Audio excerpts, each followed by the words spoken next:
Hello friends. So today we'll discuss about how we elect our president of India. Next, तो GS2 का topic है। इसमें जो है सबसे ज्यादा जो है GS2 में अगर देखा जाए तो इसमें प्रीलिम्स में तो डायरेक्ट क्वेश्चंस आते हैं और डायरेक्ट प्रोसेस आती है। इम्पीचमेंट के ऊपर आता है, इलेक्शन के ऊपर आता है, इलेक्टोरल रोल क्या होती है इसके ऊपर डायरेक्ट क्वेश्चन आते हैं GS2 में, स्टेट हाउस में दोनों पर। तो एजेंडा ये होगा कि सबसे पहले ये बताएंगे कि ये जो इलेक्शन के ऊपर कॉन्स्टिट्यूशनल असेंबली में क्या डिबेट हुई, कैसे ये जो प्रोसीजर आया इतना कॉम्प्लेक्स वो कैसे आया। दूसरा, कॉन्स्टिट्यूशन इस समय क्या बोलता है प्रेसिडेंशियल इलेक्शन पर, नॉमिनेशन कैसे होता है, वोटिंग और काउंटिंग के बारे में बताएंगे। और लास्ट में थोड़ा सा डिक्लेरेशन है इम्पीचमेंट के बारे में बात होगी। चलिए स्टार्ट करते हैं। तो कॉन्स्टिट्यूशन असेंबली डिबेट में क्या हुआ था कि ड्राफ्ट कॉन्स्टिट्यूशन में बताया गया था कि आपको legislature of both union and state ये लिखा हुआ था। तो ये जो केटी साहा थे, इनके बारे में बताऊंगा। इन्होंने कहा था कि नहीं भाई, shall be elected by adult citizen होना चाहिए, not merely A gramophone of PM. मतलब इनके कहने का ये था कि आपने बोल दिया लेजिस्लेचर चुनाव करेगा, ये कह रहे थे कि जैसे यूएसए में होता है वैसे डायरेक्ट एडल्ट सरफेस पर सीधे सीधे आप पीएम का चुनाव करें। ये केटी साह ने ये डिबेट में बोला। दूसरा, एक और मोहम्मद ताहिर थे, ये भी बिहार से थे, ये भी बिहार से थे। इन्होंने ये बोला, remove the word elected from the state legislature as there is no need to create a divide between जो आपका लोअर हाउस होता है स्टेट लेजिस्लेचर में और नॉमिनेटेड मेंबर होते हैं और जो इलेक्टेड मेंबर होते हैं, इन दोनों के बीच में कोई डिवाइड ना हो और ज्यादा डेमोक्रेसी है। तो ये वाला भी नहीं माना था अंबेडकर जी ने, ये वाला भी नहीं माना था। दूसरा, इन्होंने कहा था include the elected word before the member of parliament. पहले क्या लिखा था कि for the member of parliament, तो अगर इलेक्टेड नहीं लिखते तो क्या हो जाता, नॉमिनेटेड मेंबर भी इसमें आ जाते। तो ये वाली जो थी बात, ये मान ली गई थी। इसके बाद क्या लिखा था कि अंबेडकर ने ये अमेंड किया और उसमें कहा कि lower house of the state legislature होगा। इस पर भी डिबेट ये आई थी कि आप लोअर हाउस कह रहे हैं, तो लोअर हाउस का मतलब क्या हुआ। इससे ये मतलब निकल सकता है कि पुराने जमाने में क्या था कि जो लोग 6 आना या फिर 12 आना कमाते थे, वो लोग लोअर हाउस को वोट देते थे। मतलब, और जो अपर हाउस था, जो एमएलसी अभी भी जैसे जो चुने जाते हैं, वो कौन से चुने जाते हैं, जो ग्रेजुएट वाले लोग होते हैं, जो ज्यादा पढ़े लिखे लोग होते हैं, वो लोग अपर हाउस को देते हैं। तो एक तरह से क्लास डिवाइड हो रहा था। अगर आप लोअर हाउस कह रहे हो तो इसकी लोअर हाउस मत कहो, आप क्या कहो, आपको लेजिस्लेटिव असेंबली ऑफ स्टेट, आप लोअर हाउस मत करो। क्योंकि लोअर हाउस जैसे ही आप कहते हो वैसे ही होता है कि आप बिना पढ़े लिखे लोगों के द्वारा चुने गए लोगों की बात कर रहे हो। ऐसा उस समय सोचा गया था, जो मोहम्मद ताहिर ने सोचा था। अब अंबेडकर जी ने क्या बोला, अंबेडकर जी ने केटी को तो ये बोल दिया कि केटी, मैं तुम्हारी केटी लेता हूँ। अब ये केटी साहब कौन थी? केटी साहब जो थे, जब सुभाष चंद्र बोस के टाइम में जब 1938 में प्लानिंग कमेटी बनाई गई थी तो उसमें एक मेंबर थे। तो अंबेडकर जी ने कहा कि ऐसा कुछ नहीं होगा। इंडिया में जो है president is giving the position of reigning, not the ruling. और अगर प्रेसिडेंट आप यूएसए से कंपेयर कर रहे हो तो उसके कंपैरिजन करो आप हमारे यहाँ के पीएम से, और पीएम को तो डायरेक्ट चुना जाता है। प्लस हम लोगों के यहाँ जो पार्लियामेंट्री फॉर्म ऑफ गवर्नमेंट है, पार्लियामेंट्री फॉर्म ऑफ गवर्नमेंट का मतलब ये होता है, पार्लियामेंट्री फॉर्म ऑफ गवर्नमेंट जो है सबसे पहले यही मान लेती है कि रिस्पॉन्सिबल गवर्नमेंट होगी। और रिस्पॉन्सिबल गवर्नमेंट का मतलब क्या हुआ कि जो गवर्नमेंट होगी वो ड्यूली इलेक्टेड जो रिप्रेजेंटेटिव होंगे, उनके द्वारा गवर्नमेंट इम्प्लीमेंट होगी। तो इसमें ये नहीं है कि आप डायरेक्ट पीपल जो हो वो लाई जाएंगे। ये आर्गुमेंट अम्बेडकर जी ने दिए। और फिर इस समय जो कंडीशन है कि elected member of parliament and elected member of state legislative assembly, ये होंगे आपके इलेक्टोरल रोल में प्रेसिडेंट के इलेक्शन में। आगे चलते हैं। Article 54 says election of the president, जो मैंने बोल दिया, बता दिया। आर्टिकल 55 कहता है in which manner election of president will be conducted. अब पर्पस क्या होना चाहिए इलेक्शन का? यूनिफॉर्मिटी और parity among states, in between states और स्टेट्स और यूनियन के बीच में ये यूनिफॉर्मिटी होनी चाहिए और पैरिटी होनी चाहिए। तो जो भी इलेक्शन का जो प्रोसीजर इतना कॉम्प्लेक्स बना है, उसका पर्पज़ यही, उसके पीछे बेस जो है वो यही रहा है। अगर आप देखेंगे, आगे मैं बताऊँगा, तो जो number of value of votes है, वो ज़्यादातर के केस में वो 150 और 200 के बीच में है। जिनके में चेंज है, उसका रीज़न पर्टिकुलर मैंने दिया है। और दूसरा, ये किस तरीके से इलेक्शन होगा, प्रोपोर्शनल रिप्रेजेंटेशन होगा by single transferable vote, secret voting होगी। ये आपको याद रखना है। ये मैंने term of office of president दिया है, ये 5 ईयर के लिए होते हैं, अनटिल इनका इम्पीचमेंट ना हो। और दूसरा, इनका इम्पीचमेंट का जो बेसिस होता है वो होता है वायलेशन ऑफ कॉन्स्टिट्यूशन।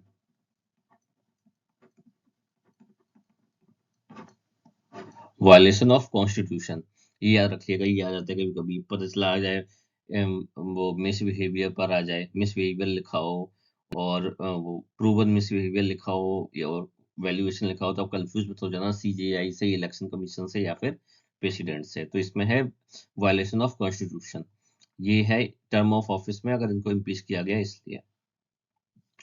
उसके बाद क्या होगा, प्रेसिडेंट किसको देते हैं रेजिग्नेशन, वाइस प्रेसिडेंट को देते हैं। वाइस प्रेसिडेंट किसे देता है, प्रेसिडेंट को देता है। क्वालिफिकेशन क्या है, सिटीजन होना चाहिए, 35 ईयर ऑफ एज होनी चाहिए, और किसी भी हाउस का मेंबर बनने के लिए इसमें क्वालिफिकेशन इसकी होनी चाहिए। ऑफिस ऑफ प्रॉफिट में नहीं होना चाहिए। अब इसमें देख लीजिए, मैंने जो चित्र बनाया, इसमें देख लीजिए, ये बैठे हैं डॉक्टर राजेंद्र प्रसाद जी। ये सोमनाथ है, सोमनाथ मंदिर है। इसका जीर्णोद्धार जब कराया था तब ये वहां पे गए थे, और इनका नेहरू से उस समय काफी ज्यादा विवाद हो गया था। नेहरू ने कहा था अपनी कंट्री क्या है, सेकुलर। अब जब ये बात हुई तो सेकुलर कह दिया। जब केटी शाह, ये जो वही केटी शाह जिनकी मैंने अभी बात की थी, इन केटी शाह ने 2 बार अमेंडमेंट लाए थे। 2 बार कोशिश की थी केटी शाह ने कि आप सेकुलर वर्ड को इंडिया में जोड़ो, और दोनों बार इसको नेहरू ने मना कर दिया था। तब इनका सेकुलरिज्म नहीं था, लेकिन अभी है। तो ये कॉन्ट्राडिक्टली अपने हिसाब से पॉलिटिक्स में होता रहता है। नेक्स्ट आइए, नॉमिनेशन प्रोसेस क्या होता है। नॉमिनेशन प्रोसेस में क्या होता है, इलेक्शन सबसे पहले क्या होगा कि आप 50 प्रपोजर होने चाहिए और 50 सेकेंडर होने चाहिए। किससे, जो आपके इलेक्टर्स हैं वही होने चाहिए। ये नहीं कि आपका कोई भी हो जाए, मतलब वोटर लिस्ट में इलेक्शन में, मतलब आपके स्टेट एमएलए होंगे या फिर एमपी होंगे, इनमें से 100 लोग प्लस एक की, अगर जैसे कोई एमएलए है, उसने द्रौपदी मुर्मू का प्रपोजर बन गया वो, और बाद में उसने जाके क्या कर दिया, यशवंत सिन्हा का एक कम हो रहा था, उसके भी अपना साइन कर दिया। तो क्या होगा कि इसने जो पहली बार जिसका किया है उसका मान लिया जाएगा, दूसरी बार वाले का इसका कैंसिल कर दिया जाएगा। तो आप एक ही कर सकते हो। दूसरा क्या है, एक जो प्रेसिडेंट का कैंडिडेट है, प्रेसिडेंट के जो खड़ा हुआ है, वो केवल 4 नॉमिनेशन फॉर्म भर सकता है। ऑल दो, उसको सिक्योरिटी केवल एक की ही करानी पड़ेगी, जो कि होती है 15,000। या फिर वो आरबीआई में जमा कर देगा, या बोल देगा कि हाँ ये जमा हो जाएगी, या फिर किसी गवर्नमेंट एजेंसी में जमा कर देगा। टाइमिंग होती है 11 बजे से लेकर 3 बजे के बीच में, दोपहर में। और जब ये नोटिस निकालता है इलेक्शन कमीशन, उसके 14 दिन के अंदर आपको नॉमिनेशन फाइल अपना कर देना चाहिए। इलेक्शन पिटीशन केवल सुप्रीम कोर्ट में होती है, ये बताया गया है। जो डिपॉजिट है, अगर एक जैसे आपका जो भी कोटा है, आपको जितने वोट मिलने चाहिए, उसका अगर 1/6 से भी कम आपके वोट आ रहे हैं, तो आपका जो है डिपॉजिट जो है इसका, आपकी जमानत जब्त हो जाएगी। ठीक है। अब देखिए, इसमें क्वेश्चन क्या है कि नॉमिनेशन में क्या होता है, आपके कैंडिडेट कैसे आते हैं। जनरली जब गवर्नमेंट फुल मेजोरिटी में नहीं होती है, तो वो क्या करती है, स्ट्रॉन्ग कैंडिडेट लाती है, जिससे कोई मना ना कर पाए, जैसे ये अपने कलाम।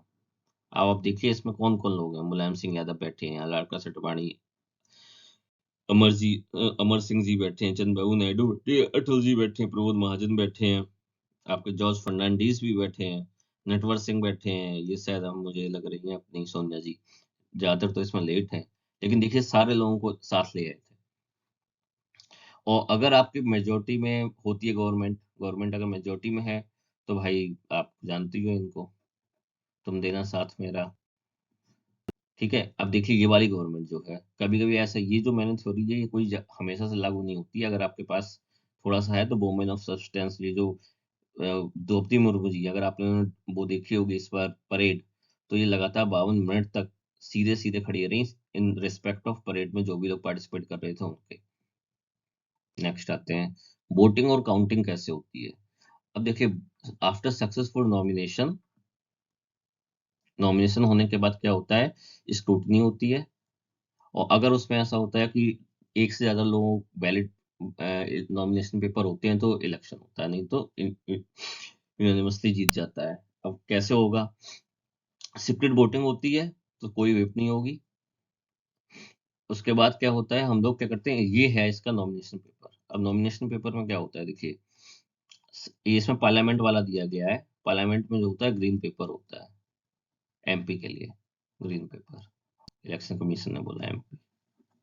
इसमें लिखा है संसद 700, ये होते हैं total number of value of the vote. कितने हैं, पहले 708 होते थे, इस बार वाले इलेक्शन के लिए 700 हुए हैं। इसका मैं रीजन बताऊंगा। इसमें क्या है, ऐसे नाम दिए गए हैं जैसे द्रौपदी मुर्मू, और यहाँ पे हो गया यशवंत सिन्हा। ये होता है अल्फाबेट के हिसाब से। तो द्रौपदी मुर्मू, अब किसी को अगर देना है तो यहाँ पे वो एक लिखेगा, यहाँ पे दो लिखेगा, वो रोमन में भी लिख सकता है, वो हिंदी में भी लिख सकता है, लेकिन लिखना उसको न्यूमेरल भी,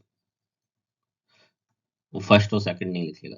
ये आपका ऐसे वोटिंग होती है, ये आपको इसके बाद उसे बंद कर देते हैं। अब इसमें 700 कैसे हुए हैं, तो इसमें क्या है देखो, जब इसकी डेफिनेशन, जब आप आर्टिकल 54 को पढ़ेंगे तो उसमें स्टेट्स दिया गया है, स्टेट लेजिस्लेचर और यूनियन टेरिटरी ऑफ क्या, दिल्ली और पौंडीचेरी, इनको लिया गया है, कश्मीर को लिया नहीं गया है। तो कश्मीर के रिलेटेड जो वोट थे वो टोटल वैल्यू में कम हो गए, जिसके कारण जो सांसद की, जो मेंबर ऑफ पार्लियामेंट की वैल्यू है वो कम हो गई। अब देखिए, वैसे तो कश्मीर रिकॉग्नाइजेशन एक्ट में 239 ए में, 239 ए या 239 वन, अब 200 इसमें क्या है, बताया गया है कि जितने भी रूल्स एंड रेगुलेशंस पौंडीचेरी पे लगेंगे वो इसमें लग जाएंगे। लेकिन उसमें डायरेक्टली नहीं कहा गया है, आर्टिकल 54 में कोई चेंज नहीं लाया गया है, इसलिए इलेक्शन कमीशन ने इसको कश्मीर को इसमें काउंट नहीं किया इस बार वाली वोटिंग में। नेक्स्ट आते हैं, value of votes of each elected MLA. अब इसमें सिंपल सी है, take population of the states. तो स्टेट्स की पॉपुलेशन ले ली, कौन से सेंसस से, 1971 वाले से। 1971 के सेंसस में यूपी की पॉपुलेशन कितनी थी, ए, इतनी थी यूपी की। 44 लेकिन उस समय क्योंकि यूपी का डिवाइड नहीं हुआ था, तो हम लोग उसमें उत्तराखंड की जो पॉपुलेशन है वो माइनस कर देंगे। ये जो उत्तराखंड की पॉपुलेशन है वो माइनस कर देंगे। आप देखिए कैलकुलेटर में आपको माइनस करते हुए दिखा रहा था। तो ये वैल्यू आ जाएगी तुम आपकी क्या, ये 8,38,47,276। इसको हम लोग डिवाइड कर देंगे किससे, total number of elected seats. देखिए यार रखिए, अगर कोई सीट्स खाली भी है तो भी उसको काउंट होगा। जो 403 सीट है तो 403 आएगा। अब इसमें आ गया कितना, 208। अब 1000 से और डिवाइड करेंगे, जैसे कैलकुलेशन ईज हो, तो इसमें वैल्यू आ गई 208। अब इसके बाद में जो वैल्यू है देखिए 500 से कम है, तो total number of value, total जो वैल्यू है एक ईच एमएलए की, वो कितनी हो जाएगी, 208।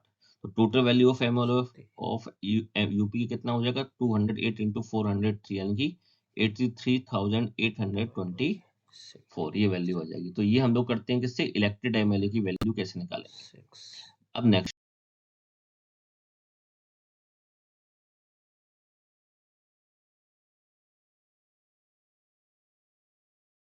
आते हैं कि calculation of vote of MP कैसे करेंगे। तो उसमें हम लोग कुछ नहीं करेंगे, जैसे ये इसमें दिया गया, ये जो वैल्यू आ रही है सारी स्टेट्स की मल्टीप्लाई करके, टोटल नंबर ऑफ वैल्यू कितनी है और कितने आपके नंबर ऑफ असेंबली सीट्स कितनी है, देखिए असेंबली सीट्स लिखा है, उनको मल्टीप्लाई करके वैल्यू निकालनी सारी, इन सबको सम कर दिया। तो पहले आती थी कितनी वैल्यू,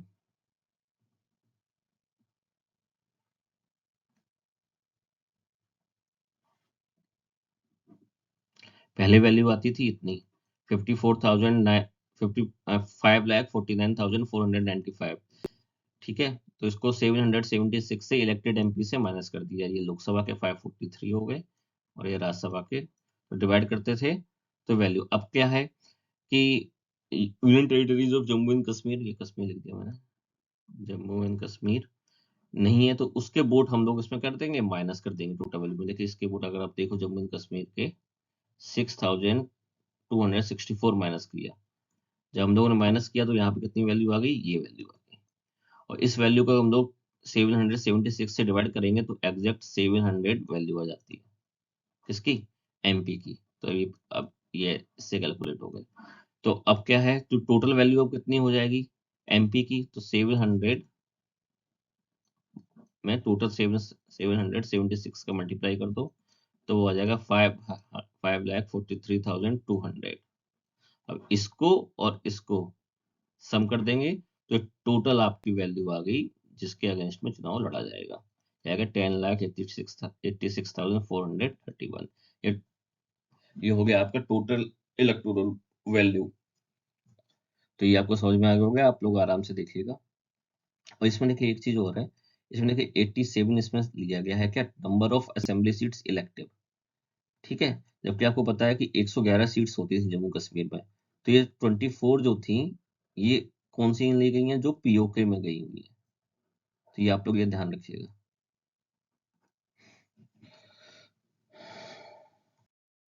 नेक्स्ट आइए, process of single transferable vote. अब सिंगल ट्रांसफरेबल वोट का मतलब क्या होता है, इसमें देखिए सबसे पहले क्या करेंगे, जो फर्स्ट प्रेफरेंस वोट है, जो मैंने बताया था ना 1 2 3 4 ये डाला गया है, तो 1 वाले वोट जिसको मिले हैं वो सारे इकट्ठे कर लिए जाएंगे।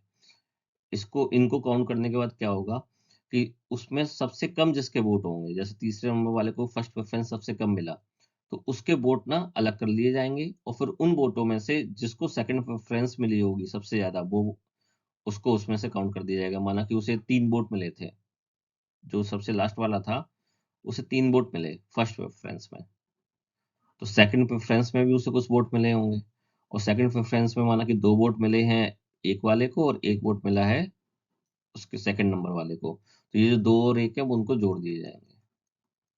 तो इस तरह से क्या होगा, ये जैसे जैसे ये लिखा है आपका, ये है आपका कैसे काउंट किया, vote secured at the first count. तो यहाँ पे एक रो और बढ़ा दी जाएगी, मान के 2 लोग हैं तो यहाँ पे कर दिया जाएगा, एक को 10 मिले, एक को 5 मिले। Votes credit at the first exclusion, मतलब सबसे कम वाले को हटा दिया गया, तो उसको 3 वोट, और इसको 3 वोट मिल गए, इसको 2 वोट मिल गए। टोटल वोट कितने हो गए, अब इसके हो गए 7, इसके हो गए 13। अब इसमें क्या है, कोरम भी डिसाइड की जाती है। कोरम क्या होती है कि आपके जितने भी वैलिड वोट्स हैं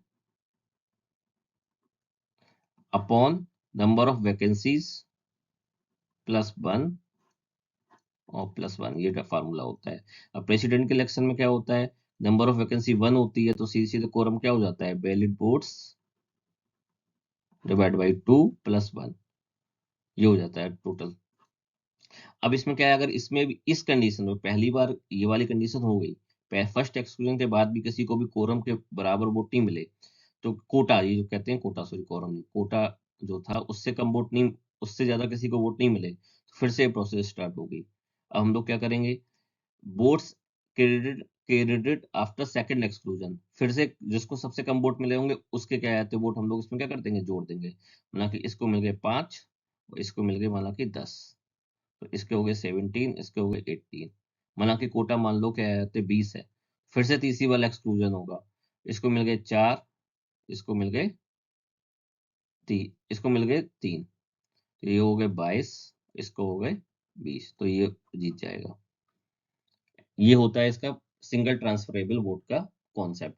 अब अगर सपोज करो अगर इसमें दोनों को इक्वल इक्वल 20-20 वोट मिलते तो क्या होता, जिसको फर्स्ट प्रेफरेंस में ज्यादा वोट मिले हैं उसे जीता मान लिया जाता। ये है आपका सिंगल ट्रांसफरेबल वोट का कॉन्सेप्ट। अब आता है कि अपील के अगर किसी को सेटिस्फाई नहीं है, कोई माना कि यशवंत सिन्हा को लगा कि नहीं यार द्रौपदी मुर्मू के को गलत वोट गलत तरीके से जिताया गया, तो वो क्या करेंगे, सुप्रीम कोर्ट में जाएंगे। सुप्रीम कोर्ट में जाएंगे, इसके अलावा कहीं नहीं जा सकते। अब देखिए डिक्लेरेशन कैसे होता है, डिक्लेरेशन कैसे होता है, इलेक्शन का जब रिजल्ट आ जाता है तो जो रिटर्निंग ऑफिसर होता है वो इलेक्शन कमीशन को ये डिक्लेरेशन देता है, और फिर इलेक्शन कमीशन जो होता है वो गजट में पब्लिश करवाता है। अब क्या है ये देखिए, जनरली जो रिटर्निंग ऑफिसर होता है वो होता है चेयरमैन ऑफ लोकसभा या फिर राज्यसभा। इस बार जो था वो राज्यसभा के सेक्रेटरी जनरल को कहते बनाया गया था, चेयरमैन नहीं sorry, secretary general, secretary, chairman तो वाइस प्रेसिडेंट होता है।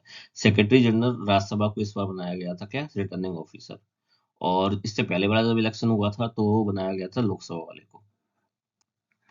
अब इसमें क्या है, अब इम्पीचमेंट की बात आती है, तो इम्पीचमेंट तो आप लोगों को पता ही है कैसे होता है। इम्पीचमेंट 1/4 जो मेंबर ऑफ हाउस हैं वो टेबल करते हैं 14 दिन के नोटिस के बाद।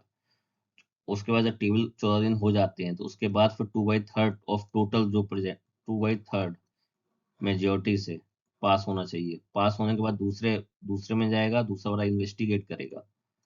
इन्वेस्टिगेट करेगा तो उस समय प्रेसिडेंट के बाद प्रेसिडेंट के पास ये टाइम होगा कि वो अपने आप को रिप्रेजेंट करे, या फिर खुद आए या किसी के थ्रू कराए। उसके बाद इन्वेस्टिगेशन के बाद क्या होगा, इन्वेस्टिगेशन के रिजल्ट पे 2/3 की मेजोरिटी से रेजोल्यूशन पास होना चाहिए फिर से। टोटल टोटल जो एमपी होते हैं उनके 2/3, उस अगर वो भी पास हो जाता है तो फिर प्रेसिडेंट को उस जिस दिन वो पास होगा ये रेजोल्यूशन, प्रेसिडेंट को हटा दिया जा सकता है। आर्टिकल 61 में है। आगे चलते हैं। अब देखिए कि इम्पीचमेंट की जो प्रोसेस है इतनी स्ट्रिंजेंट क्यों रखी गई, ये क्वेश्चंस आ चुका है शायद, या फिर आ सकता है मेंस में। देखिए जब ड्राफ्ट कॉन्स्टिट्यूशन बन रहा था तो ये क्वेश्चन पूछा गया था कि भाई दोनों हाउस को क्यों पावर दे दी, आप केवल लोअर हाउस को पावर देते, वही तो डायरेक्ट रिप्रेजेंटेटिव है। या फिर आप स्पेशल मेजोरिटी क्यों करा रहे हैं, अगर आपको लग रहा है कि बिहेवियर सही नहीं है तो आप सिंपल मेजोरिटी से आप उसको इम्पीच करो, प्रेसिडेंट को आप स्पेशल मेजोरिटी क्यों ला रहे हो। और दूसरा, आप जो इन्वेस्टिगेशन करा रहे हो वो चीफ जस्टिस ऑफ इंडिया से होना चाहिए। ये सब डिमांड, ये सारी डिमांड आई थी।